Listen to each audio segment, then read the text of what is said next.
नमस्कार दोस्तों, हमारी आज की कहानी का टॉपिक है 5 हिस्से। रूस नाम का एक बहुत बड़ा देश है। वहाँ एक किसान रहता था। वो किसान एक दिन वह अपने खेतों में काम कर रहा था, तभी उसने देखा कि राज्य के महाराज उसके खेत में आए हैं। महाराज खड़े होकर देखने लगे कि वह कैसे ज़मीन में हल चला रहा है। फिर उन्होंने पूछा, इतनी मेहनत के बाद भी तुम महीने में कितना कमा लेते हो? 80 रूबल महाराज। किसान ने बड़े आदर के साथ उनको उत्तर दिया। और इन 80 रूबल का को खर्च कैसे करते हो? महाराज ने किसान से पूछा।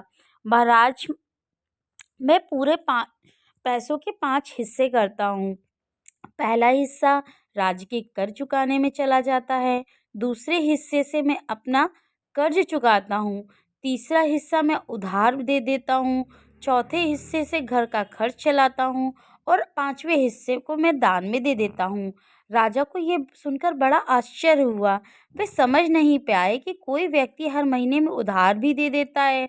उसने किसान से कहा, एक हिस्से से तुम राज का कर चुका देते हो, एक हिस्से से घर का खर्च चलाते हो। ये बात समझ में आ गई, लेकिन बाकी के 3 हिस्सों वाली बात कुछ समझ में नहीं आई। जरा ठीक से समझाओ। महाराज, मेरे पिताजी और माँ ने मुझे बड़ा किया है, सब सिखाया है।